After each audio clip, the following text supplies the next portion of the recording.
Neat ಅಕ್ರಮದ ವಿರುದ್ಧ ಕಳೆದ 22 ದಿನಗಳಿಂದ ಅಹೋರಾತ್ರಿ ಉಪವಾಸ ಸತ್ಯಾಗ್ರಹ ಮಾಡ್ತಿದ್ದಂತಹ ಸೋನಂ ಇನ್ನೊಂದು ಕಡೆ ಕಾಕ್ರೋಚ್ ಜನತಾ ಪಾರ್ಟಿ ಕೂಡ ನೀಟ್ ಅಕ್ರಮದ ವಿರುದ್ಧ ಪ್ರಶ್ನೆ ಪತ್ರಿಕೆಯನ್ನು ಸೋರಿಕೆಯಾಗಿತ್ತಲ್ಲ, ಇದರ ವಿರುದ್ಧ ಕೇಂದ್ರ ಬಿಜೆಪಿ ಸರ್ಕಾರದ ವಿರುದ್ಧ ಕೇಂದ್ರ ಶಿಕ್ಷಣ ಸಚಿವ ಧರ್ಮೇಂದ್ರ ಪ್ರಧಾನ್ ರಾಜೀನಾಮೆಗೆ ಆಗ್ರಹಿಸಿ ನಡೆಯುವಂತಹ ಹೋರಾಟದ ದಿಕ್ಕು ಇವತ್ತು ಯಾವ ಹಂತಕ್ಕೆ ಹೋಗಿತ್ತು ಅಂತ ಹೇಳಿದ್ರೆ, ನಿಜಕ್ಕೂ ಕೂಡ ಲಾಠಿ ಏಟು ತಿನ್ನುವಂತಹ ಹಂತಕ್ಕೆ ವಿದ್ಯಾರ್ಥಿಗಳು ಬಂದಿದ್ದಾರೆ. ನಿಜಕ್ಕೂ ಕೂಡ ಇದು ದುರಂತ ಅಂತಾನೆ ಅನ್ಸುತ್ತೆ. ವಿಜಿ ಸರ್, ಏನನ್ಸುತ್ತೆ? ಇವತ್ತು ಪಾರ್ಲಿಮೆಂಟ್ ಚಲೋ ಅನ್ನುವಂತಹ ನಿಟ್ಟಿನಲ್ಲಿ ಕರೆ ಕೊಟ್ಟಿದ್ರು ಸೋನಂ ಅವರು. ಈ ನಿಟ್ಟಿನಲ್ಲಿ ವಿದ್ಯಾರ್ಥಿಗಳು ಕೂಡ ಪ್ರತಿಭಟನೆ ಮಾಡುವ ಸಂದರ್ಭದಲ್ಲಿ ಲಾಠಿ ಏಟು, ಕೆಲವು ವಿದ್ಯಾರ್ಥಿಗಳು ಸಾವನ್ನಪ್ಪಿದ್ದಾರೆ ಅನ್ನುವಂತಹ ವಿಚಾರಗಳು ಕೂಡ ಈಗ ಬೆಳಕಿಗೆ ಬಂದಿದೆ. ಎಷ್ಟು ಜನ ವಿದ್ಯಾರ್ಥಿಗಳು ಸಾವನ್ನಪ್ಪಿದ್ದಾರೆ ಅನ್ನುವಂಥದ್ದು ಇನ್ನೂ ಕೂಡ ನಿಖರವಾದಂತಹ ಸಂಖ್ಯೆ ಗೊತ್ತಿಲ್ಲ. ಒಟ್ಟಾರೆಯಾಗಿ ನಿಜಕ್ಕೂ ಕೇಂದ್ರ ಸರ್ಕಾರಕ್ಕೆ ಇದು ದೊಡ್ಡ ಮೈನಸ್ ಅಂತ ಹೇಳಿದ್ರೆ ತಪ್ಪಾಗಲ್ಲ. ಕರೆಕ್ಟ್, ನೀವು ಹೇಳಿದ ನಿಜ. ನೋಡಿ, ದೇಶದಲ್ಲಿ ಯುವ ಶಕ್ತಿ ಅನ್ನೋದಕ್ಕೆ ಏನು ಸಾಬೀತು ಅನ್ನೋದಂದರೆ ಈ ಪ್ರಕರಣ, ಈ ಹೋರಾಟ. ನೀವು ಹೇಳಿದ್ರು ಹೋರಾಟದ ದಿಕ್ಕು ಎತ್ತ ಸಾಗ್ತಾ ಇದೆ ಅಂತ. ಹೋರಾಟದ ದಿಕ್ಕು ಕರೆಕ್ಟಾಗಿ ಸಾಗ್ತಾ ಇದೆ. ಈಗ ಇಷ್ಟು ದಿನ ಯೂತ್ಸು ಒಂದು ಹಂತದಲ್ಲಿ ತುಂಬ ತಾಳ್ಮೆಗಿದ್ರು. ಆದರೆ ಯಾವಾಗ ನೀಟ್ ಪರೀಕ್ಷೆಯಲ್ಲಿ ಅಕ್ರಮ ಆಯಿತು, ಒಂದಷ್ಟು ಜನಗಳಿಗೆ ಡಿಸ್ಟರ್ಬ್ ಆಯಿತು, ಲಕ್ಷಾಂತರ ವಿದ್ಯಾರ್ಥಿಗಳ ಭವಿಷ್ಯ ಅಡಗಿತ್ತಲ್ಲಿ. ಸೊ ಸಾಕಷ್ಟು ಸಮಸ್ಯೆಗಳ ನಡುವೆ ಒಂದಷ್ಟು ವಿದ್ಯಾರ್ಥಿಗಳು ಆತ್ಮಹತ್ಯೆ ಕೂಡ ಮಾಡಿಕೊಂಡ್ರು. ಸೊ ಈ ಹೋರಾಟ, ಶಿಕ್ಷಣ ವ್ಯವಸ್ಥೆ ಸರಿಯಾಗಬೇಕು, ಇದಕ್ಕೆ ಸಂಬಂಧಪಟ್ಟವ್ರನ್ನ ಕೂಡಲೇ ಕ್ರಮ ಕೈಗೊಳ್ಳಬೇಕು ಅನ್ನೋ ಹೋರಾಟ ಶುರುವಾಗಿದ್ದು ಸೋನಂ ವಾಂಗ್ಚುಕ್ ಅವರಿಂದ. ಸೊ ಅವರು ಯಾವಾಗ ಉಪವಾಸ ಸತ್ಯಾಗ್ರಹ ಮಾಡ್ತಾರೆ, ಸೊ ಯುವಶಕ್ತಿ ಒಂದಾಯಿತು. ಯುವಶಕ್ತಿ ಬರೇ ದೆಹಲಿಯ ಜಂತರ್ ಮಂತರ್ನಲ್ಲಿ ಮಾತ್ರ ಅಲ್ಲ, ಇಡೀ ದೇಶಾದ್ಯಂತ ಅದು ಕಿಚ್ಚನ್ನು ಹೆಚ್ಚಿಸಿದ್ದು ಸುಳ್ಳಲ್ಲ. ಸೊ ನಾನು ಸ್ವತಃ ದೆಹಲಿಗೆ ಹೋಗಿದ್ದೆ. ದೆಹಲಿಯ ಜಂತರ್ ಮಂತರ್ನಲ್ಲಿ ರಾತ್ರಿ 11:30 12:30 1 ಗಂಟೆವರೆಗೂ ಕೂಡ ಅಲ್ಲಿ ನೋಡಿದೆ.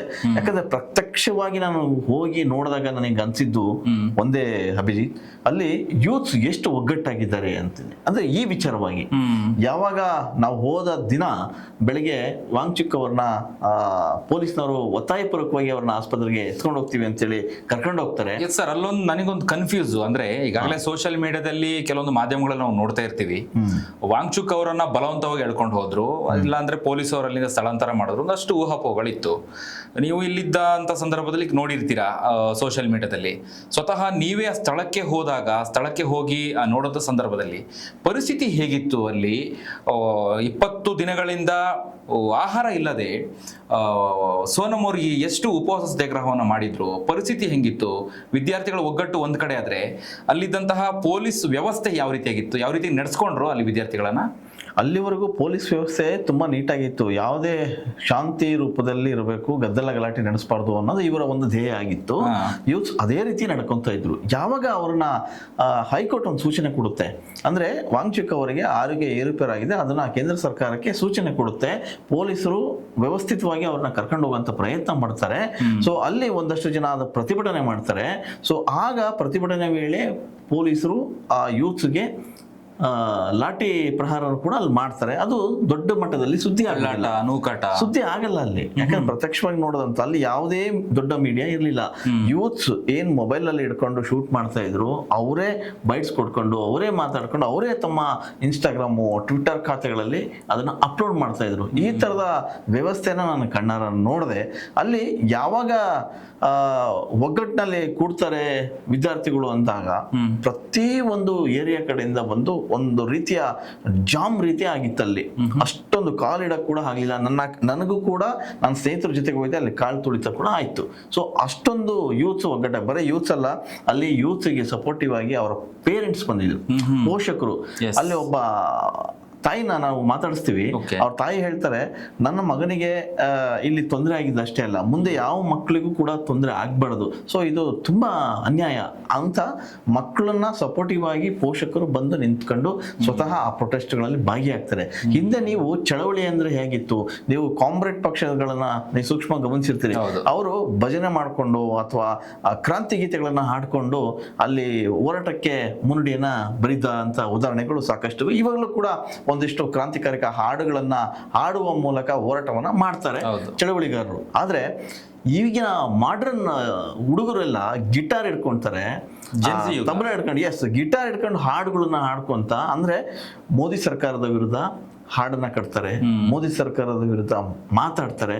ಸೊ ಆ ಸರ್ಕಾರದ ಪ್ರತಿಯೊಬ್ಬ ಮಂತ್ರಿಗಳ ಬಗ್ಗೆ ಘೋಷಣೆ ಕೂಗ್ತಾ, ಅಂದ್ರೆ ವಿರುದ್ಧವಾಗಿ ಘೋಷಣೆ ಕೂಗ್ತಾ ಸೊ ಪ್ರತಿಭಟನೆಯನ್ನ ಮಾಡುವಂಥದ್ದು. ನೋಡಿ, ಇವತ್ತಿನ ಸೂಕ್ಷ್ಮ ಗಮನಿಸಿರ್ಬೋದು ನೀವು. ಇವತ್ತು ಸಾಕಷ್ಟು ವಿದ್ಯಾರ್ಥಿಗಳು, ಲಕ್ಷಾಂತರ ವಿದ್ಯಾರ್ಥಿಗಳು ಅಲ್ಲಿ ಜಮಾಯಿಸ್ತಾರೆ. ಸೊ ಇದ್ದಕ್ಕಿದ್ದಂಗೆ ಲಾಠಿ ಚಾರ್ಜ್ ಆಗುತ್ತೆ. ಲಾಠಿ ಚಾರ್ಜ್ ಆಗದಲ್ಲಿ ಒಂದು ಅನುಮಾನ ಎತ್ಕೊಳ್ಳುತ್ತೆ, ಅಲ್ಲಿ ಬ್ಲೂ ಡ್ರೆಸ್ ಹಾಕೊಂಡು ನಿಂತಿರತಕ್ಕಂಥವ್ರು ಅವರು ಪೊಲೀಸರು ಅಥವಾ ಸ್ವಯಂ ಸೇವಕರ ಯಾರಂತಾನೆ ಗೊತ್ತಿಲ್ಲ. ಸೊ ಲಾಠಿ ಚಾರ್ಜ್ ಆಗಿ ಚದುರಿಸುವಂತ ಪ್ರಯತ್ನ ಮಾಡ್ತಾರೆ. ಯಾವುದೇ ಕಾರಣಕ್ಕೂ ಸ್ಟೂಡೆಂಟ್ಸು ಜಗ್ಗಲ್ಲ ಬಗ್ಗಲ್ಲ. ಹೊಡಿತೀರಾ ಹೊಡೀರಿ, ಹೌದು, ಏನ್ ಸಾಯಿಸ್ತೀರಾ ಸಾಯಿಸ್ರಿ, ಈ ಮಟ್ಟಕ್ಕೆ ನಿಂತರು. ಅಂದ್ರೆ ಇವತ್ತು ದೇಶ ಕಂಡಂತ ಯೂತ್ ಶಕ್ತಿ ಏನು ಅನ್ನೋದನ್ನ ಅಲ್ಲಿ ನಾವು ನೋಡುವಂತ ಸ್ಥಿತಿ ಕಂಡು. ಇವತ್ತು ಪ್ರಕಾಶ್ ರೈ ಕೂಡ ಅಲ್ಲಿಗೆ ಹೋಗ್ತಾರೆ, ಕನ್ನಡದಿಂದ ನಟ. ಸೊ ಪ್ರಕಾಶ್ ರೈ ಹೋದ ತಕ್ಷಣ ಭಾರತ ಸಂವಿಧಾನವನ್ನ ಎತ್ತಿಡಿಯೋಣ ಅನ್ನೋ ಒಂದು ಸ್ಲೋಗನ್ ಹಾಕ್ತಾರೆ. ಸೊ ಆ ಪ್ರೊಟೆಸ್ಟ್ಗೆ ಇನ್ನಷ್ಟು ಬಲ ಬಂದಂತ ಆಗುತ್ತೆ. ಸ್ಟೂಡೆಂಟ್ಗಳು ಪ್ರಕಾಶ್ ರೈ ಯಾವಾಗ ಎಂಟ್ರಿ ಆಗುತ್ತೆ ಸಾಕಷ್ಟು ಘೋಷಣೆಗಳನ್ನ ಕೂಗ್ತಾರೆ. ಅಂದ್ರೆ ನಾಟ್ ಓನ್ಲಿ ಪ್ರಕಾಶ್ ರೈ, ಸಾಕಷ್ಟು ನಟರು ಕೂಡ, ಬಾಲಿವುಡ್ ಇಂದ ಒಂದಷ್ಟು ಜನ ನಟರುಗಳು ಕೂಡ ಮಾತಾಡ್ತಾರೆ. ಹಾಗೆ ಸಂಸದೆ ಆಗಿರತಕ್ಕಂಥ ಕಂಗನಾ ರನೌತ್ ಹೇಳ್ತಾರೆ, ಈಗ ನೀವು ಚುನಾವಣೆಗೆ ನಿಲ್ಲಬಹುದು ಅಂತ ಒಂದು ಸ್ಟೇಟ್ಮೆಂಟ್ ಅನ್ನ ಕೊಡ್ತಾರೆ. ಅಂದ್ರೆ ಜನತಾ ಪಾರ್ಟಿಗೆ ಗದ್ದಲ ಮಾಡಬೇಡಿ ಅಂತಾನು ಕೂಡ ಹೇಳ್ತಾರೆ. ವಾಟ್ ಎವರ್ ಗದ್ದಲ ಮಾಡ್ತಾ ಇರ್ಲಿಲ್ಲ. ವಿದ್ಯಾರ್ಥಿಗಳು ನ್ಯಾಯ ಕೇಳೋದನ್ನ ಶಾಂತಿಯುತವಾಗಿ ಮಾಡುವಂತಹ ಪ್ರತಿಭಟನೆಯನ್ನ ಇವರು ಗದ್ದಲ ಅಂತ ಹೇಳ್ತಾರೆ ಅಂತಾದ್ರೆ, ನೀಟ್ ಪ್ರಶ್ನೆ ಪತ್ರಿಕೆ ಸೋರಿಕೆ ಆಗಿದೆಯಲ್ಲ, ಅದಕ್ಕೆ ಏನ್ ಹೇಳ್ತಾರೆ ಇವರು? ಇವ್ರಿಗೆ ಏನ್ ನೈತಿಕತೆ ಇದೆ ಅಂತ ಪ್ರಶ್ನೆ ಮಾಡ್ತಾರೆ, ವಿದ್ಯಾರ್ಥಿಗಳು ಪ್ರಶ್ನೆ ಮಾಡ್ತಿದ್ದಾರೆ. ನಿಜಕ್ಕೂ ಕೂಡ ಬಿಜೆಪಿ, ಕೇಂದ್ರ ಬಿಜೆಪಿ ಸರ್ಕಾರಕ್ಕೆ ಇದೊಂದು ದೊಡ್ಡ ಅವಮಾನ ಅಂತಾನೆ ಹೇಳ್ಬೋದು. ಇದಕ್ಕೆ ತಕ್ಕ ಒಂದು ಪಾಠವನ್ನ ಕಲಿಸ್ತಾರೆ ವಿದ್ಯಾರ್ಥಿಗಳು. ಯಾಕಂದ್ರೆ ಒಂದಷ್ಟು ಘಟನೆಗಳು ನಾವು ಈಗಾಗಲೇ ನೋಡ್ತಾ ಇದೀವಿ. ಎಷ್ಟು ಪ್ರತಿಭಟನಾಕಾರರನ್ನ ಅಲ್ಲಿ ಹತ್ತಿಕ್ಕುವಂತ ಕೆಲಸ, ಲಾಠಿ ಏಟು, ವಿದ್ಯಾರ್ಥಿಗಳು ಸಾವನ್ನಪ್ಪಿದ್ದಾರೆ. ಇದೆಲ್ಲದಕ್ಕೂ ಕೇಂದ್ರ ಬಿಜೆಪಿ ಸರ್ಕಾರ ನೇರ ಹೊಣೆ ಆಗುತ್ತೆ. ಇದಕ್ಕೊಂದು ಬೆಲೆ ಕಟ್ಟುವಂತ ಕೆಲಸ ಮುಂದಿನ ದಿನಗಳಲ್ಲಿ ಖಂಡಿತ ವಿದ್ಯಾರ್ಥಿಗಳು ತೋರಿಸ್ತಾರೆ ಅಂತ ಹೇಳಿದ್ರೆ ತಪ್ಪಾಗಲ್ಲ. ಇದು ನೀವು ಹೇಳ್ದಂಗೆ ಇದು ಯಾವುದೇ ಪಕ್ಷವಾಗಿ ಅದು ನಿಂತ್ಕೊಂಡು ಮಾಡ್ತಾ ಇಲ್ಲ. ಒಂದು ಯೂತ್ಸು ಸೇರ್ಕೊಂಡ್ರೆ ಒಂದು ಕಾಕ್ರೋಚ್ ಪಾರ್ಟಿ ಅಂತ ಮಾಡ್ಕೊಂಡ್ರು ಅಷ್ಟೇನೆ. ಅಂದ್ರೆ ಸೊ ಯಾರೋ ಒಂದು ಸ್ಟೇಟ್ಮೆಂಟ್ ಕೊಟ್ಟರು ಅನ್ನೋ ಕಾರಣಕ್ಕೆ ಆ ಪಾರ್ಟಿ ಉದ್ಭವ ಆಯ್ತು. ಇದ್ದಕ್ಕಿದ್ದಂಗೆ ರಾತ್ರೋರಾತ್ರಿ ಕಳೆಯ ಹೊತ್ತಿಗೆ ಕೋಟ್ಯಾಂತರ ಯೂತ್ಸ್ಗಳು ಒಗ್ಗಟ್ಟಾದ್ರು. ಯಾವುದೇ ಪಕ್ಷ ಕಟ್ಟಿ ಅಥವಾ ರಾಜಕೀಯಕ್ಕೆ ಎಂಟ್ರಿ ಆಗ್ಬೇಕು ಅನ್ನೋ ಉದ್ದೇಶ ಅಲ್ಲಿ ಯಾರಲ್ಲೂ ಕೂಡ ಇರಲಿಲ್ಲ, ಯಾರಲ್ಲೂ ಇಲ್ಲ ಕೂಡ. ಅವ್ರಿಗೆ ಒಂದೇ ಒಂದು ಶಿಕ್ಷಣ ವ್ಯವಸ್ಥೆಯಲ್ಲಿ ಆಗಿರ್ತಕ್ಕಂಥ ಅಕ್ರಮವನ್ನ ಸರಿಪಡಿಸ್ಬೇಕು. ಆ ಶಿಕ್ಷಣ ಸಚಿವರು ಆದಷ್ಟು ಬೇಗ ಇಳಿಬೇಕು ಕೆಳಗೆ ಅಂತ. ನೋಡಿ, ನಿನ್ನೆ ಮೊನ್ನೆವರೆಗೂ ಓನ್ಲಿ ಫಾರ್ ಶಿಕ್ಷಣ ಸಚಿವರನ್ನ ಕೇಳ್ತಾ ಇದ್ರು ರಾಜೀನಾಮೆನ. ಇವತ್ತು ಮೋದಿ ಅವ್ರನ್ನೇ ಪ್ರಶ್ನೆ ಮಾಡುವಂತ ಪ್ರಧಾನಿ ಮಂತ್ರಿನೇ ಇವತ್ತು ರಾಜೀನಾಮೆ ಕೊಡಬೇಕು ಅಂತ ಒತ್ತಾಯ ಮಾಡ್ತೀರಾ ಅಂತ ಹೇಳಿದ್ರೆ, ಈ ಪ್ರತಿಭಟನೆಯ ಈ ಆಕ್ರೋಶದ ಕಿಚ್ಚು ಎಷ್ಟರ ಮಟ್ಟಿಗೆ ಇದೆ ಅಂತ ಹೇಳಿದ್ರೆ ನಿಜಕ್ಕೂ ಕೂಡ ಊಹಿಸ್ಲಿಕ್ಕೆ ಆಗಲ್ಲ. ಇಲ್ಲಿಗೆ ಇದು ನಿಲ್ಲಲ್ಲ. ಆಮೇಲೆ ನೀವು ಸ್ವತಃ ದೆಹಲಿಗೆ ಹೋಗಿ ಪರಿಸ್ಥಿತಿ ಘಟನೆಗಳನ್ನ ನೋಡಿರ್ತೀರಾ, ಇನ್ನು ಕೂಡ ನಿಮ್ಗೆ ಕಣ್ಮುಂದೆ ಇರುತ್ತೆ. ಅದರಲ್ಲೂ ಅಲ್ಲಿ ನೋಡಿದಾಗ ಪ್ರತಿಯೊಬ್ಬ ಅಲ್ಲೆಲ್ಲೋ ಒಬ್ಬ ಹುಡುಗ ಸ್ಲೋಗನ್ ಕೂಗ್ತಾನೆ. ಅವ್ನು ನೋಡಿದ ತಕ್ಷಣ ಎಲ್ಲೋ ಭಗತ್ ಸಿಂಗ್ ನೆನಪಾಗ್ತಾರೆ, ಇಲ್ಲೇನೋ ವಿವೇಕಾನಂದರು ಮಾತಾಡಿರೋ ಡೈಲಾಗ್ಗಳು ನೆನಪಾಗ್ತವೆ. ಅವರೆಲ್ಲ ನೋಡಿದಾಗ ಒಂದಿಷ್ಟು ಕಿಚ್ಚು ಇನ್ನಷ್ಟು ಹೆಚ್ಚಾಗ್ತಾ ಹೋಗ್ತದೆ. ಪ್ರತಿಯೊಬ್ರು ನೋಡಿದ ತಕ್ಷಣ ಇಲ್ಲ, ನಿಜವಾಗಿ ಇವರು ಹೋರಾಟ ಮಾಡ್ತಾ ಇದ್ದಾರೆ, ನ್ಯಾಯಕ್ಕಾಗಿ ಹೋರಾಟ ಮಾಡ್ತಿದ್ದಾರೆ. ಆಮೇಲೆ ಅವ್ರು ಯಾರಿಗೂ ಕೂಡ ಯಾವ ಪಕ್ಷದವ್ರು ಬಂದು ಅವ್ರಿಗೆ ಊಟ ಕೊಡ್ತಿಲ್ಲ, ನೀರು ಕೊಡ್ತಾ ಇಲ್ಲ. ಆದ್ರೆ ಸ್ವಯಂ ಪ್ರೇರಿತವಾಗಿ ಒಂದಷ್ಟು ನೋಡಿ, ಇಲ್ಲಿ ಧರ್ಮ ಜಾತಿ ಯಾವುದೂ ಅಲ್ಲಿ ಲೆಕ್ಕಕ್ಕಿಲ್ಲ. ನಾನು ಕಣ್ಣಾರೆ ನೋಡಿದ್ದಂಥದ್ದು, ಅಲ್ಲಿ ಯಾರೋ ಬಂದು ಹಿಂದೂಗಳು ಸ್ಟೂಡೆಂಟ್ಸ್ಗಳು ಹೋರಾಟ ಮಾಡ್ತಿದ್ದಾರೆ, ಹಾಡುಗಳನ್ನ ಹೇಳ್ತಾ ಇದ್ದಾರೆ. ಅಲ್ಲಾರೋ ಒಬ್ಬ ಮುಸ್ಲಿಂ ವ್ಯಕ್ತಿ ಬರ್ತಾರೆ, ಅವರಿಗೆ ನೀರು ಕೊಡ್ತಾರೆ, ಅವರಿಗೆ ಆಹಾರ ಕೊಡ್ತಾರೆ. ಇದು ಈಗಿನ ಹೋರಾಟದ ದಿಕ್ಕು. ಅಂದ್ರೆ ದಿಕ್ಕು ತಪ್ತಾ ಇಲ್ಲ, ಸರಿಯಾದ ದಿಕ್ಕಿಗೆ ಹೋಗ್ತಾ ಇದೆ ಅಂತ ಅನ್ಸುತ್ತೆ. ಬಹುಶಃ ಈ ಹೋರಾಟ ಹೀಗೆ ಹೋದ್ರೆ ಹೊಸ ರೂಪ ಪಡೆದುಕೊಳ್ಳುತ್ತೆ. ಮುಂದಿನ ದಿನಗಳಲ್ಲಿ ಏನಾಗುತ್ತೋ ಗೊತ್ತಿಲ್ಲ. ಬಹುಶಃ ಮುಂದಿನ ಚುನಾವಣೆ ಹೊತ್ತಿಗೆ ಹೊಸ ರಾಜಕೀಯ ಭಾಷೆ ಬರೆಯುವಂತ ಶಕ್ತಿ ಯೂತ್ಸಿಗಿದೆ ಅನ್ನೋದಕ್ಕೆ ಜೆನ್ಸಿ ಅವರು ಆ ಒಂದು ಹಂತಕ್ಕೆ ಹೋಗಿದ್ದಾರೆ ಈಗಾಗಲೇ. ಬದಲಾಯಿಸುವಂತಹ ಅಂದ್ರೆ ರಾಜಕೀಯ ವ್ಯವಸ್ಥೆನೆ ಏನ್ ಬೇಕಾದ್ರೂ ಆಗುತ್ತೆ. ಬದಲಾಯಿಸುವಂತಹ ಹಂತಕ್ಕೆ ಹೋಗಿದ್ದಾರೆ. ಒಂದು ಇನ್ನೊಂದು ನಾವು ಗಮನಿಸಬೇಕಾಗತ್ತೆ, ಇದು ತುಂಬಾ ಬೇಸರ ಆಗತ್ತೆ ಮಾತಾಡ್ಲಿಕ್ಕೆ, ದುರಂತ ಅಂತಾನೆ ಹೇಳ್ಬೋದು. ಅಣ್ಣಾ ಹಜಾರೆ ಅವರು ಉಪವಾಸ ಸತ್ಯಾಗ್ರಹ ಮಾಡೋ ಸಂದರ್ಭದಲ್ಲಿ ಎಷ್ಟು ನ್ಯೂಸ್ ಚಾನೆಲ್ಗಳಲ್ಲಿ ಡಿಬೇಟ್ಗಳಾಯ್ತು, ಕಾರ್ಯಕ್ರಮಗಳಾಯ್ತು. ಇವತ್ತು ಯಾಕೆ ಅದನ್ನು ಫೋಕಸ್ ಮಾಡ್ತಾ ಇಲ್ಲ ಅನ್ನೋಂಥದ್ದನ್ನ ಇವತ್ತಿನ ಜೆನ್ಜಿ, ಇವತ್ತಿನ ವಿದ್ಯಾರ್ಥಿಗಳು, ಈ ಪ್ರತಿಭಟನೆಕಾರರು ಪ್ರಶ್ನೆ ಮಾಡ್ತಿದ್ದಾರೆ. ಒಂದು, ನೇರವಾಗಿ ಪ್ರಶ್ನೆ ಮಾಡ್ತಿರೋದು ಕೇಂದ್ರ ಸರ್ಕಾರದ ವಿರುದ್ಧ ಧರ್ಮೇಂದ್ರ ಪ್ರಧಾನ್ ರಾಜೀನಾಮೆ ಕೊಡಬೇಕು. ಇನ್ನೊಂದು, ರಾಷ್ಟ್ರೀಯ ಮಾಧ್ಯಮಗಳು ಎಲ್ಲೂ ಕೂಡ ಧ್ವನಿ ಎತ್ತುತ್ತಾ ಇಲ್ಲ. ಅದರ ವಿರುದ್ಧ ಬಹಳ ದೊಡ್ಡ ಮಟ್ಟದಲ್ಲಿ ನಿಜಕ್ಕೂ ಕೂಡ ಚರ್ಚೆ ಆಗತ್ತೆ. ಅದು ಯಾವ ಹಂತಕ್ಕೆ ಹೋಗುತ್ತೋ ಗೊತ್ತಿಲ್ಲ. ಇನ್ನಾದ್ರೂ ಕೂಡ ಎಚ್ಚೆತ್ತು ನ್ಯಾಯ ಕೊಡಿಸುವಂತಹ ನಿಟ್ಟಿನಲ್ಲಿ ಮಾಧ್ಯಮನೂ ಕೂಡ ಕೆಲಸ ಮಾಡಬೇಕು. ಈಗಾಗಲೇ ಕೆಲವೊಂದು ಮಾಧ್ಯಮಗಳ ಹೆಸರನ್ನು ಹೇಳಿ ತಿರ್ಚಿದ್ದಾರೆ ಅನ್ನುವಂಥದ್ದನ್ನ ಹೇಳಿದ್ದಾರೆ. ನೋಡಬೇಕು ಹಿಂಗೆ ಈ ಒಂದು ಪ್ರತಿಭಟನೆ, ಈ ಒಂದು ಉಪವಾಸ ಸತ್ಯಾಗ್ರಹದ ಕಾವು ಎಷ್ಟರ ಮಟ್ಟಿಗೆ ಹೋಗುತ್ತೆ ಅನ್ನುವಂಥದ್ದನ್ನ ನಾವು ಕಾದು ನೋಡಬೇಕಾಗಿರುವಂಥದ್ದು ಒಂದು. ಇನ್ನೊಂದು, ಏನು ಜಂತರ್ ಮಂತರಲ್ಲಿ ಪ್ರತಿಭಟನೆ, ಉಪವಾಸ ಸತ್ಯಾಗ್ರಹ ಒಂದ್ ಕಡೆ ಆದ್ರೆ, ಬೆಂಗಳೂರಿನ ಫ್ರೀಡಂ ಪಾರ್ಕ್ ಅಲ್ಲಿ ಕಳೆದ 2 ದಿನಗಳಿಂದನೂ ಕೂಡ ಪ್ರತಿಭಟನೆ ಆಗ್ತಾ ಇದೆ. ಸಾವಿರಾರು ಸಂಖ್ಯೆಯಲ್ಲಿ ಫ್ರೀಡಂ ಪಾರ್ಕ್ ಅಲ್ಲಿ ಪ್ರತಿಭಟನಾಕಾರರು, ವಿದ್ಯಾರ್ಥಿಗಳು ಪ್ರತಿಭಟನೆ ಮಾಡ್ತಿದ್ದಾರೆ. ಈಗಾಗಲೇ KRS ಪಾರ್ಟಿನೂ ಕೂಡ ಇದಕ್ಕೆ ಸಪೋರ್ಟ್ ಮಾಡ್ತಾ ಇದೆ, ಸಹಕಾರ ಕೊಡ್ತಾ ಇದೆ. ಇದು ನಾಳೆನೂ ನಾಡ್ದು ಇನ್ನು ಮುಂದುವರಿಯುತ್ತೆ. ಅಂದ್ರೆ ಕೇಂದ್ರ ಸರ್ಕಾರದ ವಿರುದ್ಧ ಮೋದಿಯವರು ರಾಜೀನಾಮೆ ಕೊಡಬೇಕು ಅಂತ ಆಗ್ರಹ ಮಾಡ್ತಾ ಇದ್ದಾರೆ. ಮೊದಲನೇದಾಗಿ ಧರ್ಮೇಂದ್ರ ಪ್ರಧಾನ್ ನೈತಿಕ ಹೊಣೆಯನ್ನು ಹೊತ್ತು ರಾಜೀನಾಮೆ ಕೊಡಲೇಬೇಕು. ಕಣ್ಣಿಗೆ ಕಟ್ಟುವ ರೀತಿಯಲ್ಲಿ ಇದೆ ಅದು ಚಿತ್ರಣ. ನೀಟ್ ಅಕ್ರಮ, ನೀಟ್ ಪ್ರಶ್ನೆ ಪತ್ರಿಕೆ ಸೋರಿಕೆಯಾಗಿರೋದು, ನೇರ ಹೊಣೆ ಹೊರಬೇಕಾಗಿರೋದು ಅದು ಕೇಂದ್ರ ಸರ್ಕಾರ. ಯಾಕೆ ಮೌನವಾಗಿದೆ? ಧರ್ಮೇಂದ್ರ ಪ್ರಧಾನ್ಗೆ ರಾಜೀನಾಮೆ ಕೊಡಬೇಕು ಅನ್ನುವಂಥ ನಿಟ್ಟಿನಲ್ಲಿ ಮೋದಿಯವರು ಯಾಕೆ ಸೂಚನೆ ಕೊಡ್ತಾ ಇಲ್ಲ? ಎರಡೇ ವಿಷಯ. ಯಾಕೆ ಇಷ್ಟೊಂದು ಮೊಂಡುತನ ಮಾಡ್ತಿದೆ ಅನ್ನೋದನ್ನ ಪ್ರಶ್ನೆ ಇಲ್ಲ. ನಿಂತ್ಕೊಂಡು ಆ ಸ್ಟೂಡೆಂಟ್ಗಳ ಒಂದಷ್ಟು ಮುಖಂಡರನ್ನ ಕರೆದು ಡಿಸ್ಕಷನ್ ಮಾಡಿದ್ರೆ ಮುಗ್ದೇ ಹೋಯ್ತು.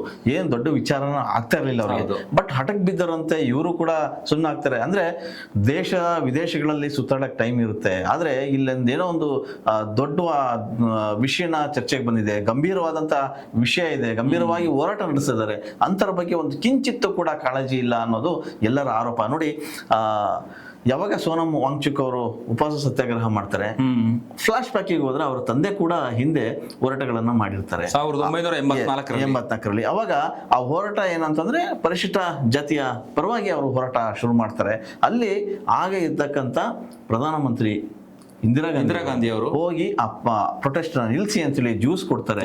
ಅದಾದ ಬಳಿಕ ಅದು ಅಲ್ಲಿಗೆ ಸಮಾಪ್ತಿ ಆಗುತ್ತೆ. ಆದ್ರೆ ಎಲ್ಲೋ ಒಂದ್ ಕಡೆಗೆ ಈ ಸರ್ಕಾರದಲ್ಲಿ ಇರ್ತಕ್ಕಂಥ ಒಂದಷ್ಟು ಮುಖಂಡರು ಯಾಕೆ ಹೋಗ್ಲಿಲ್ಲ ಅನ್ನೋದು ಆ ಆಕ್ರೋಶನೇ ಇವತ್ತು ಇಷ್ಟೊತ್ತು ಬುಗಿಲಿದ್ದು, ಇಷ್ಟು ಕಿಚ್ಚು ಹತ್ತಲಿಕ್ಕೆ ಕಾರಣನೇ ಅದು. ಒಂದು, ಈಗ ರೂಲಿಂಗ್ ಪಾರ್ಟಿ ಕೇಂದ್ರದಲ್ಲಿ ಬಿಜೆಪಿ ಇದೆ, ಆದ್ರೆ ವಿರೋಧ ಪಕ್ಷದಲ್ಲಿರುವಂತಹ ಕಾಂಗ್ರೆಸ್ ಕೂಡ ಏನು ಕಮ್ಮಿ ಇಲ್ಲ.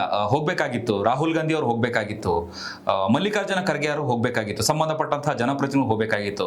ಯಾಕೆ ಹೋಗಿಲ್ಲ? ಇದನ್ನು ಕೂಡ ಪ್ರಶ್ನೆ ಮಾಡ್ತಾ ಇದ್ದಾರೆ ಅಂತಾನೆ ಹೇಳ್ಬೋದು.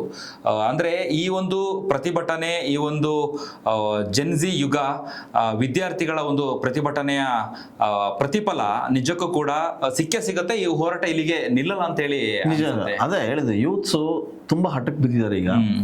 ಇಡೀ ದೇಶಾದ್ಯಂತ ಮತ್ತೆ ಏನಾದರೂ ಭುಗಿಲಿದ್ರೆ ಯಾವ ಮಟ್ಟಕ್ಕೆ ಇದು ಹೋಗುತ್ತೆ ಅಂತ ಹೇಳಕ್ಕಾಗಲ್ಲ. ಬಟ್ ನಾನು ಕಣ್ಣಾರೆ ಕಂಡಂತ ದೃಶ್ಯ, ಅಲ್ಲಿ ಬೆಳಗ್ಗೆಯಿಂದ ಕೂಡ 24 ಅವರ್ಸ್ ಪ್ರತಿಭಟನೆ ನಡೆಯುತ್ತೆ. 24 ಅವರ್ಸ್ ಹಾಡುಗಳು ನಾಡ್ತಾ ಇದ್ದಾರೆ, ವಿರುದ್ಧ ನಿಂತಿದ್ದಾರೆ. ಅಲ್ಲಿ ಎಷ್ಟೇ ಪೊಲೀಸ್ ಇರಲಿ, ಎಷ್ಟೇ ಬಂದೋಬಸ್ತ್ ಮಾಡಿದ್ರು ಕೂಡ ಏನೋ ಒಂದಿಷ್ಟು ಗುಂಪಾಗಿ ಯೂತ್ಸ್ ಬರೋದು ನೋಡ್ತಾ ಇದ್ರೆ ಎಲ್ಲೋ ಒಂದ್ ಕಡೆಗೆ ಪ್ರವಾಹ ಹರಿತದಲ್ಲ, ಆ ರೀತಿಯ ಜನ ನಾನು ಕಣ್ಣಾರೆ ನೋಡಿದ್ದು. ಸೊ ಹೇಳಿದ್ನಲ್ಲ, ನುಗ್ಗಲು ಆಯ್ತು. ನಾವು ಹೋಗಿ ಮಾತಾಡ್ಸಿದ್ದು, ಒಂದಿಬ್ರು ಮಾತಾಡ್ಸೋ ಪ್ರಯತ್ನ ಕೂಡ ಮಾಡಿದೆ ನಾನು. ಅವ್ರು ಎಷ್ಟು ನೀಟಾಗಿ ಹೇಳ್ತಾರೆ ಅಂತಂದ್ರೆ, ಇವತ್ತು ನಮ್ಮ ಮನೆಯಲ್ಲಿ ನಮ್ಮ ಅಣ್ಣನಿಗಾಗಿರ್ಬೋದು, ನಾಳೆ ನನಗೂ ಆಗ್ಬುತ್ತೆ ಅಂದ್ರೆ ಅವ್ರ ತಮ್ಮ ಒಬ್ಬ ಬಂದು ಮಾತಾಡ್ತಾ ಇದ್ದಾರೆ. ಅಂದ್ರೆ ಅಷ್ಟು ಕಿಚ್ಚು ಅಲ್ಲಿ ಹೆಚ್ಚಾಗ್ತಾ ಇದೆ. ಒಂದು, ನೀಟ್ ಪ್ರಶ್ನೆ ಪತ್ರಿಕೆ ಸೋರಿಕೆಯಾದಂತಹ ಹಿನ್ನೆಲೆಯಲ್ಲಿ ವಿದ್ಯಾರ್ಥಿಗಳು ಆತ್ಮಹತ್ಯೆನ ಮಾಡ್ಕೊಂಡ್ರು. ಸುಮಾರು 20 ವಿದ್ಯಾರ್ಥಿಗಳು ಆತ್ಮಹತ್ಯೆ ಮಾಡ್ಕೊಂಡ್ರು. ಅದಾದ ನಂತರದಲ್ಲಿ ಮರುಪರೀಕ್ಷೆನೂ ಕೂಡ ಆಯ್ತು. ಆದ್ರೆ ಈಗ ಆ ಒಂದು ಪ್ರಶ್ನೆ ಪತ್ರಿಕೆ ಸೋರಿಕೆ ಆಗಿರುವಂತದನ್ನ ಖಂಡಿಸಿ ಪ್ರತಿಭಟನೆ ಮಾಡ್ತಿದಾರಲ್ಲ, ಆ ಪ್ರತಿಭಟನೆ ಸಂದರ್ಭದಲ್ಲಿ ಲಾಠಿ ಚಾರ್ಜ್ ಆಗಿದೆ. ಸುಮಾರು 50 ವಿದ್ಯಾರ್ಥಿಗಳು ಸಾವನ್ನಪ್ಪಿದ್ದಾರೆ ಅನ್ನುವಂತಹ ಮಾಹಿತಿ ಇದೆ. ಅದು ಎಷ್ಟು ಸರಿನೋ ತಪ್ಪೋ ಗೊತ್ತಿಲ್ಲ. 20 ಅಂತಿದ್ದಾರೆ, 10 ಅಂತಿದ್ದಾರೆ, 50 ಅಂತಿದ್ದಾರೆ. ನಿಜಕ್ಕೂ ಇದು ಕೇಂದ್ರ ಸರ್ಕಾರಕ್ಕೆ ದೊಡ್ಡ ಕಪ್ಪು ಚುಕ್ಕಿ ಮತ್ತೆ ಮತ್ತೆ ದೊಡ್ಡ ಮೈನಸ್ ಕೂಡ ಆಗುತ್ತೆ ಅಂತಾನೆ ಹೇಳ್ಬೋದು. ವಿದ್ಯಾರ್ಥಿಗಳನ್ನ ವಿದ್ಯಾರ್ಥಿಗಳನ್ನ ಬಲಿ ಪಡೆದು ಏನು ಸಾಧಿಸಬೇಕು ಸರ್ಕಾರ, ಕೇಂದ್ರ ಸರ್ಕಾರ ಏನ್ ಸಾಧನೆ ಮಾಡ್ಲಿಕ್ಕೆ ಹೊರಟಿದ್ದೀರಿ ಅನ್ನುವಂಥದ್ದು ಗೊತ್ತಾಗ್ತಾ ಇಲ್ಲ ನಿಜಕ್ಕೂ ಕೂಡ. ಕರೆಕ್ಟ್. ಸಾಕಷ್ಟು ಉದಾಹರಣೆಗಳಿವೆ. ಯಾಕಂದ್ರೆ ಯೂತ್ಸ್ ಒಂದ್ಸರಿ ದಂಗೆದ್ದೋದ್ರೆ ಏನಾಯ್ತು ಅನ್ನೋದು ಪಕ್ಕದ ನೇಪಾಳ ರಾಷ್ಟ್ರನೇ ಸಾಕ್ಷಿ. ಅಲ್ಲಿ ಕೂಡ ಸರ್ಕಾರನೇ ಬದಲಾಯಿತು. ಅಲ್ಲಿ ಇರ್ತಕ್ಕಂಥ ಅಧ್ಯಕ್ಷರು, ಪ್ರಧಾನಿ ಮನೆಯಲ್ಲೇ ನುಗ್ಗಿ ಗದ್ದಲನ ಎಪ್ಸಂತ ಪ್ರಸಂಗಗಳನ್ನ ಕಣ್ಣೆದುರು ಕೂಡ ನೋಡಿದ್ವಿ. ಸೊ ಭಾರತ ದೇಶ ಅಂತ ಪರಿಸ್ಥಿತಿಗೆ ಬರೋದು ಬೇಡ. ಆದ್ರೆ ಯೂತ್ಸು ಈಗ ತುಂಬಾ ಉತ್ಸಾಹದಿಂದ ಎದ್ದು ಹೋರಾಟವನ್ನು ಶುರು ಮಾಡಿದ್ದಾರೆ. ಪ್ರತಿ ಹಳ್ಳಿಯಲ್ಲಿ, ಪ್ರತಿ ಹಳ್ಳಿಯ ಗಲ್ಲಿಯಲ್ಲಿ ಕೂಡ ಎದ್ದು ನಿಂತ್ಕೊಂಡು ಹೋರಾಟ ಮಾಡುವ ಮುನ್ನ ಎಚ್ಚೆತ್ಕೊಂಡ್ರೆ ಬಿಜೆಪಿಗೆ ಉಳುಗಲ್ಲ, ಇಲ್ಲ ಅಂದ್ರೆ ತುಂಬಾ ಕಷ್ಟ. ಸೊ ಇದು ನಾವು ಹೇಳ್ತಾ ಇರೋದಂತಲ್ಲ, ಪ್ರಸ್ತುತ ವಾತಾವರಣ, ಅಲ್ಲಿನ ಜನ ಮಾತಾಡ್ತಾ ಇರೋದು, ಅಲ್ಲಿನ ಸ್ಟೂಡೆಂಟ್ಗಳು ಉಕ್ಕಿ ಹರಿತಿರ್ತಕ್ಕಂಥ ಆಕ್ರೋಶದ ಮೂಲಕ ಬರೋಂಥ ಮಾತುಗಳಿವು. ಓಕೆ, ಶಾಂತಿಯುತವಾದಂತಹ ಹೋರಾಟಕ್ಕೆ ಜಯ ಸಿಕ್ಕೇ ಸಿಗತ್ತೆ. ಹಾಗಾಗಿ ವಿದ್ಯಾರ್ಥಿಗಳು ಏನು ಕಳೆದ 22 ದಿನಗಳಿಂದ 23 ದಿನಗಳಿಂದ ಮಾಡ್ತಿರುವಂತಹ ಒಂದು ಅನಿರ್ದಿಷ್ಟಾವಧಿ ಹೋರಾಟ, ಉಪವಾಸ ಸತ್ಯಾಗ್ರಹ, ಈಗಾಗಲೇ ಸೋನಮ್ ಅವರು ಕೂಡ ಈಗ ಆಸ್ಪತ್ರೆಯಲ್ಲಿ ಇದ್ದಾರೆ. ಅವರ ಹೆಂಡತಿ ಕೂಡ ಪತ್ನಿ ಒಂದು ಗಂಭೀರ ಆರೋಪವನ್ನು ಮಾಡಿದ್ರೆ, ಏನಾದ್ರು ಹೆಚ್ಚು ಕಡಿಮೆ ಆಯ್ತು ಅಂತ ಹೇಳಿದ್ರೆ ಅದಕ್ಕೆ ನೇರವಾಗಿ ಕೇಂದ್ರ ಸರ್ಕಾರನೇ ಕಾರಣ ಅಂತ. ಅದರಲ್ಲೂ ಆಸ್ಪತ್ರೆಯಲ್ಲಿ ಇರುವಂತಹ ಸಂದರ್ಭದಲ್ಲಿ ಸುಮಾರು 150ಕ್ಕೆ 200 ಪೊಲೀಸ್ ಸಿಬ್ಬಂದಿಗಳನ್ನ ಅಲ್ಲಿ ನಿಯೋಜನೆ ಮಾಡಿದ್ದಾರೆ ಅಂತಾನು ಕೂಡ ಹೇಳ್ತಾ ಇದ್ದಾರೆ. ಒಟ್ಟಾರೆಯಾಗಿ ಈ ಒಂದು ಕೇಂದ್ರ ಸರ್ಕಾರದ ವಿರುದ್ಧ ನೀಟ್ ಅಕ್ರಮವನ್ನ ಪ್ರಶ್ನೆ ಮಾಡಿ ಏನು ಪ್ರತಿಭಟನೆ ಆಗ್ತಿದೆಯಲ್ಲ, ನಿಜಕ್ಕೂ ಶಾಂತಿಯುತವಾಗಿ ಏನಾದ್ರೂ ಪ್ರತಿಭಟನೆ ಮಾಡಿದ್ದೇ ಆದಲ್ಲಿ ನಿಜಕ್ಕೂ ಕೂಡ ಜಯ ಸಿಕ್ಕೇ ಸಿಗುತ್ತೆ ಅನ್ನುವಂಥದ್ದು. ಇನ್ನೊಂದು ಕಡೆ ಈ ಒಂದು ಜಂತರ್ ಮಂತರ್ ಆಗ್ತಿರುವಂತಹ ಈ ಒಂದು ಬೃಹತ್ ಪ್ರತಿಭಟನೆಗೆ, ಮುಷ್ಕರಕ್ಕೆ ಅಥವಾ ಒಂದು ಉಪವಾಸ ಸತ್ಯಾಗ್ರಹಕ್ಕೆ ರೈತರು ಕೈ ಜೋಡಿಸ್ತಾರೆ ಅಂತೇಳಿ ಹೇಳಲಾಗ್ತಿದೆ. ಒಂದು ವೇಳೆ ಏನಾದ್ರೂ ರೈತರು ನೇಗಲನ್ನ ಹಿಡಿದು ಏನಾದ್ರೂ ಟ್ರ್ಯಾಕ್ಟರ್ನ ಹಿಡಿದು ಏನಾದ್ರೂ ಬಂದ್ರು ಅಂತ ಹೇಳಿದ್ರೆ ಅದ್ರ ಕತೆ ಊಹಿಸ್ಲಿಕ್ಕೆ ಆಗಲ್ಲ. ಈ ಹಿಂದೆನೂ ಕೂಡ ನಾವು ನೋಡಿದೀವಿ, ರೈತರು ನುಗ್ಸಿದ್ರಲ್ಲ ಟ್ರ್ಯಾಕ್ಟರ್ಗಳನ್ನ ಕರೆಸಿ, ದೊಡ್ಡ ರಾದಂತ ಆ ಹಂತಕ್ಕೆ ಹೋಗೋದು ಬೇಡ. ಅದನ್ನ ಕೇಂದ್ರ ಸರ್ಕಾರ ಯಾವ ಹಂತದಲ್ಲಿ ಅದನ್ನ ತೆಗೆದುಕೊಂಡು ಹೋಗುತ್ತೆ ಅಥವಾ ಇದನ್ನ ಯಾವ ರೀತಿಯ ದಿಕ್ಕನ್ನ ಬದಲಾಯಿಸುವಂತ ನಿಟ್ಟಿನಲ್ಲಿ ಅಥವಾ ಈ ಒಂದು ಮುಷ್ಕರ ಅಥವಾ ಪ್ರತಿಭಟನೆಯನ್ನ ನಿಲ್ಲಿಸುವಂತಹ ನಿಟ್ಟಿನಲ್ಲಿ ಏನು ತೀರ್ಮಾನ ತೆಗೆದುಕೊಳ್ಳುತ್ತೆ ಅನ್ನುವಂಥದ್ದನ್ನ ನೋಡಬೇಕು. ಆದ್ರೆ ಸಾವು ನೋವು ಆಗಬಾರ್ದು. ಈ ಲಾಠಿ ಚಾರ್ಜ್ ಮಾಡಿರುವಂತದ್ದು, ಅದರಲ್ಲೂ ಸಿಬ್ಬಂದಿಗಳಿಗೆ ನಾಮಫಲಕನ ಇರಲಿಲ್ಲ, ಅವ್ರು ಯಾರು ಅನ್ನೋದೇ ಗೊತ್ತಿಲ್ಲ ಅನ್ನೋದನ್ನು ಕೂಡ ಸೋಷಿಯಲ್ ಮೀಡಿಯಾದಲ್ಲಿ ವಿದ್ಯಾರ್ಥಿಗಳು ಅವರ ವಿರುದ್ಧ ಈಗ ಆಕ್ರೋಶವನ್ನು ಕೂಡ ಹೊರ ಹಾಕ್ತಿದ್ದಾರೆ. ಒಂದು ಕಡೆ ಮಾಧ್ಯಮಗಳು ಸೈಲೆಂಟ್ ಆಗಿದೆ ಅಥವಾ ಸರಿಯಾಗಿ ರಾಷ್ಟ್ರೀಯ ಸುದ್ದಿ ಮಾಧ್ಯಮಗಳು ಇದನ್ನ ಪ್ರಸಾರ ಮಾಡ್ತಾ ಇಲ್ಲ ಅಂತ ಹೇಳ್ತಾ ಇದ್ದಾರೆ. ನಿಜಕ್ಕೂ ಒಂದು ಪ್ರಶ್ನೆ ನಾವಿಲ್ಲಿ ಮಾಡಲೇಬೇಕು. ಒಂದು ವೇಳೆ ಸೋಷಿಯಲ್ ಮೀಡಿಯಾ ಇಲ್ಲ ಅಂತ ಹೇಳಿದ್ರೆ, ಮೊಬೈಲ್ ಇಲ್ಲ ಅಂತ ಹೇಳಿದ್ರೆ, ಇನ್ಸ್ಟಾಗ್ರಾಮ್, ಫೇಸ್ಬುಕ್, ಯೂಟ್ಯೂಬೇ ಇಲ್ಲ ಅಂತ ಈ ಹೋರಾಟನೇ ಗೊತ್ತಾಗ್ತಿರಲಿಲ್ಲ. ಅಲ್ಲಿ ವಾಂಗ್ಚಿಕ್ ಅವರು ಉಪವಾಸ ಮಾಡ್ತಾ ಇದಾರೆ ಅನ್ನೋದು ಗೊತ್ತಾಗ್ತಾ ಇರಲಿಲ್ಲ. ಎಷ್ಟು ಜನ ಹೊಡೆದಾಡ್ಕೊಂಡು ಅಲ್ಲಿ ಅವರಿಗೆ ರಕ್ತಪಾತ ಹರಿತು ಅಂತಾನು ಕೂಡ ಗೊತ್ತಾಗ್ತಿರ್ಲಿಲ್ಲ. ನಾನು ಹೇಳಿದ್ನಲ್ಲ, ಕಣ್ಣಾರೆ ನೋಡಿದ್ದು, ಅಲ್ಲಿ ಯಾವ ದೊಡ್ಡ ಕ್ಯಾಮ್ರಾಗಳು ಇರ್ಲಿಲ್ಲ, ಯಾವ ಲೋಗೋಗಳು ಕಾಣ್ಲಿಲ್ಲ. ನಾವು ಕಂಡಿದ್ದಷ್ಟೇ ಓನ್ಲಿ ಮೊಬೈಲ್ ಅಲ್ಲೇ ಮಾತಾಡ್ತಾರೆ, ಮೊಬೈಲ್ ಅಲ್ಲೇ ಲೈವ್ ಕೊಡ್ತಾ ಇದ್ದಾರೆ, ಮೊಬೈಲ್ ಮೂಲಕನೇ ಎಲ್ಲ ಸ್ಟೂಡೆಂಟ್ಗಳು ಪ್ರಚಾರ ಮಾಡ್ತಾ ಇದ್ದಾರೆ. ಸೊ ಯೂತ್ ಇವತ್ತಿನ ಸೋಷಿಯಲ್ ಮೀಡಿಯಾವನ್ನ ಬಳಸ್ಕೊಂಡು ಯಾವ ರೀತಿ ಹೋರಾಟವನ್ನ ರೂಪಿಸಿದ್ರು ಅನ್ನೋದಕ್ಕೆ ಈ ಹೋರಾಟನೇ ಕಣ್ಮುಂದಿನ ಸಾಕ್ಷಿ ಅಂತ ಹೇಳ್ಬೋದು ಅಭಿಜಿತ್. ಒಟ್ಟಾರೆ ಈ ಹೋರಾಟಕ್ಕೆ ಹೊಸ ರೂಪವನ್ನ ಕೊಡುವಕ್ಕೆ ಸಾಕಷ್ಟು ಫೆಡರೇಷನ್ಗಳು, ಅಂದರೆ ಸ್ಟೂಡೆಂಟ್ ಫೆಡರೇಷನ್ ಕೂಡ ಮುಂದಾಗಿದೆ. ಮುಂದಿನ ಹಂತದಲ್ಲಿ ಸರ್ಕಾರ ಏನಾದರೂ ಬಂದು ಇದ್ರ ಬಗ್ಗೆ ಮಾತಾಡಿ ಕ್ರಮ ಕೈಗೊಂಡ್ರೆ, ತಪ್ಪಿತಸ್ಥರ ವಿರುದ್ಧ ಶಿಕ್ಷೆಗೆ ಮುಂದಾದರೆ ಅವರಿಗೆ ಉಳಿಗಲ್ಲ ಅಂತ ಅನ್ಬೋದು. ಬಹುಶಃ ಇಲ್ಲ ಅಂತಂದರೆ ಮುಂದಿನ ದಿನಗಳಲ್ಲಿ ಏನು ಬೇಕಾದರೂ ಆಗ್ಬೋದು. ನಾನು ಆಗಲೇ ಹೇಳ್ದಂಗೆ ನೇಪಾಳ ರಾಷ್ಟ್ರದಲ್ಲಿ ಏನಾಯಿತು ಅದೆಲ್ರಿಗೂ ಗೊತ್ತು. ಸೊ ಹಾಗೆ ಮತ್ತೆ ದಂಗಿದ್ರೆ ಬೇರೆ ಪರಿಣಾಮ ಕೂಡ ಆಗ್ಬೋದು. ಹೆಚ್ಚಿನ ವಿಡಿಯೋಗಳಿಗೆ ಪ್ರತಿಧ್ವನಿ ಯೂಟ್ಯೂಬ್ ಚಾನೆಲ್ ಸಬ್ಸ್ಕ್ರೈಬ್ ಮಾಡಿ, ಬೆಲ್ ಐಕಾನ್ ಕ್ಲಿಕ್ ಮಾಡಿ.